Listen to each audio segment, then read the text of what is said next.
کھیلوں کی دنیا سے خبر شامل کریں گے۔ پاکستان نے نیوزی لینڈ کو 30 سے T20 میچ میں ہرا دیا ہے۔ پاکستانی ٹیم نے 205 رنز کا ہدف 16 اوور میں حاصل کر لیا۔ اوپنر حسن نواز نے کیریئر کی پہلی سنچری سکور کی۔ پاکستانی اوپنرز نے ٹیم کو شاندار آغاز فراہم کیا۔ محمد حارث 20 گیندوں پر 41 رنز بنا کر آؤٹ ہوئے۔ کپتان سلمان علی آغا نے 51 رنز بنائے۔ جیت کے ساتھ پاکستان نے T20 سیریز بھی بچا لی۔ 5 میچز کی سیریز میں نیوزی لینڈ کو 2-1 کی برتری حاصل ہے۔ پاکستان نے نیوزی لینڈ کو 30 سے T20 میچ میں ہرا دیا ہے۔ پاکستانی ٹیم نے 205 رنز کا ہدف 16 اوور میں حاصل کر لیا۔ اوپنر حسن نواز نے کیریئر کی پہلی سنچری سکور کی۔ پاکستانی اوپنرز نے ٹیم کو شاندار آغاز فراہم کیا۔ محمد حارث 20 گیندوں پر 41 رنز بنا کر آؤٹ ہوئے۔ کپتان سلمان علی آغا نے 51 رنز بنائے۔ جیت کے ساتھ پاکستان نے T20 سیریز بھی بچا لی۔ 5 میچز کی سیریز میں نیوزی لینڈ کو 2-1 کی برتری حاصل ہے۔ روس اور یوکرین کے درمیان بہت جلد مکمل جنگ بندی ہوگی۔ معدنیات، پاور پلانٹس اور زمین کی تقسیم سے متعلق معاہدوں پر کام جاری ہے۔ امریکی صدر ڈونلڈ ٹرمپ کی اوول آفس میں صحافیوں سے گفتگو کہتے ہیں ہر لحاظ پر امید ہوں فریقین آمادہ ہو جائیں گے، امن میں سب کی بھلائی ہے۔ دوران تقریر امریکی صدر کا 6th جنریشن لڑاکا طیارے F-47 کی تیاری کا بھی اعلان۔ کہا F-47 ایسا طیارہ ہوگا جس کی خصوصیات اور صلاحیتیں بے مثال ہوں گی۔ دنیا نے ایسا طیارہ پہلے کبھی نہیں دیکھا ہوگا۔ ڈونلڈ ٹرمپ کے مطابق اس طیارے کی تیاری کا معاہدہ امریکی طیارہ ساز کمپنی بوئنگ کو دیا گیا ہے۔ یورپ کے مصروف ترین ہوائی اڈے ہیتھرو ایئرپورٹ پر ہوائی آپریشن جزوی بحال۔ پروازوں کی مکمل بحالی کے لیے کام جاری۔ گزشتہ روز سب اسٹیشن میں آگ لگنے کے سبب لندن کے ہیتھرو ہوائی اڈے کو بجلی کی فراہمی معطل ہوئی اور بیک اپ ٹرانسفر بھی بوجھ برداشت کرنے کے لیے ناکام رہا، جس کے سبب 3 لاکھ سے زائد مسافروں کو مشکلات کا سامنا کرنا پڑا۔ ہیتھرو ہوائی اڈے کے چیف ایگزیکٹو تھامس والڈبائے نے مسافروں سے معافی مانگ لی۔ دوسری جانب اقوام متحدہ کی سلامتی کونسل کی صدر کرسٹینا مارکس لاسن کا پاکستانی مندوب منیر اکرم کو خراج تحسین۔ سلامتی کونسل کے خصوصی اجلاس سے خطاب میں ڈنمارک کی سفیر نے کہا منیر اکرم کی دانشمندی، حاضر جوابی اور گرم جوشی کو یاد کیا جائے گا۔ انہوں نے منیر اکرم کے لیے مستقبل میں نیک خواہشات کا اظہار بھی کیا۔ اس سے قبل اقوام متحدہ کے سیکرٹری جنرل اینٹونیو گوتریس نے بھی منیر اکرم کو کثیر الجہتی سفارتکاری میں نمایاں خدمات پر خراج تحسین پیش کیا۔ منیر اکرم نے 2019 میں اقوام متحدہ میں پاکستان کے مستقل مندوب کی حیثیت سے اپنی ذمہ داریاں سنبھالیں۔ وہ مارچ کے آخر میں اپنے عہدے سے سبکدوش ہو جائیں گے۔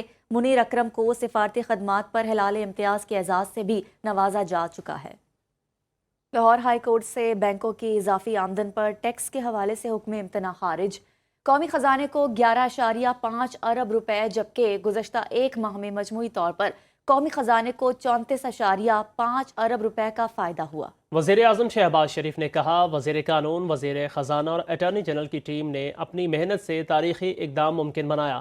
خطیر رقم قومی خزانے میں جمع ہوئی جس سے صحت، تعلیم اور دیگر عوامی فلاحی منصوبے بنائے جائیں گے۔ وفاقی وزیر خزانہ محمد اورنگزیب کی صدارت میں پاکستان کرپٹو کونسل کا پہلا اجلاس ہوا۔ اعلامیے کے مطابق CEO پاکستان کرپٹو کونسل بلال بن ثاقب نے بریفنگ دی۔ ریگولیٹری شفافیت سے کرپٹو کرنسی کا شعبہ فروغ پا سکتا ہے۔ پاکستان کی اضافی بجلی کو بٹ کوائن مائننگ میں استعمال کرنے پر غور کیا گیا۔ اجلاس کو خطے کے ممالک کے ریگولیٹری ماڈلز اور صورتحال بارے بریفنگ دی گئی۔ اعلامیے میں یہ بھی بتایا گیا کہ بٹ کوائن مائننگ سے بجلی کی کیپیسٹی پیمنٹس کو ایک اثاثہ بنایا جا سکتا ہے۔ وزیر خزانہ نے کونسل کا مستقبل میں ڈیجیٹل اثاثوں میں کلیدی کردار پر زور دیا۔ وفاقی وزیر خزانہ محمد اورنگزیب کی صدارت میں پاکستان کرپٹو کونسل کا پہلا اجلاس ہوا۔ اعلامیے کے مطابق CEO پاکستان کرپٹو کونسل بلال بن ثاقب نے بریفنگ دی۔ ریگولیٹری شفافیت سے کرپٹو کرنسی کا شعبہ فروغ پا سکتا ہے۔ پاکستان کی اضافی بجلی کو بٹ کوائن مائننگ میں استعمال کرنے پر غور کیا گیا۔ اجلاس کو خطے کے ممالک کے ریگولیٹری ماڈلز اور صورتحال بارے بریفنگ دی گئی۔ اعلامیے میں یہ بھی بتایا گیا کہ بٹ کوائن مائننگ سے بجلی کی کیپیسٹی پیمنٹس کو ایک اثاثہ بنایا جا سکتا ہے۔ وزیر خزانہ نے کونسل کا مستقبل میں ڈیجیٹل اثاثوں میں کلیدی کردار پر زور دیا۔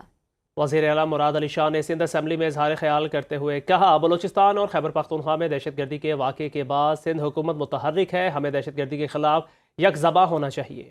کینالز کا معاملہ اہم ہے، اس پر بات کروں گا۔ سندھ حکومت اس سال ترقیاتی ریکارڈ توڑے گی۔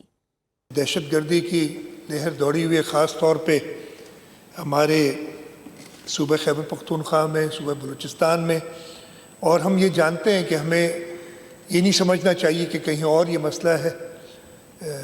سندھ حکومت، سندھ کی لا انفورسمنٹ ایجنسیز بالکل اویئر ہیں، کڑی نظر رکھی ہوئی ہے چیزوں پہ. ہم سب کو چاہ رہنا چاہیے. اس اسمبلی نے اس دہشت گردی کے خلاف قرارداد بھی پاس کی تھی، اور میں یہی چاہوں گا کہ ہم سب مل کے، چاہے کسی بھی جماعت سے ہوں، سب سے پہلے اس ملک میں امن و امان. حکومت سندھ انشاءاللہ تعالیٰ اپنے صوبے کے لوگوں کی امیدوں پہ بالکل ان کے جو اہم سے توقعات ان پہ پورا اتریں گے. تو کسی پہ اعتراض نہیں ہونا چاہیے کہ آپ نے کنالز پہ کیوں بات کی. کنالز کا معاملہ، اور میں بھی بات کروں گا، ہمارا یہ سال جو ہوگا ہم اپنے سارے پرانے ریکارڈ ڈیولپمنٹ کے توڑیں گے. ہماری ڈیولپمنٹ پچھلے سارے سالوں سے زیادہ ہوگی.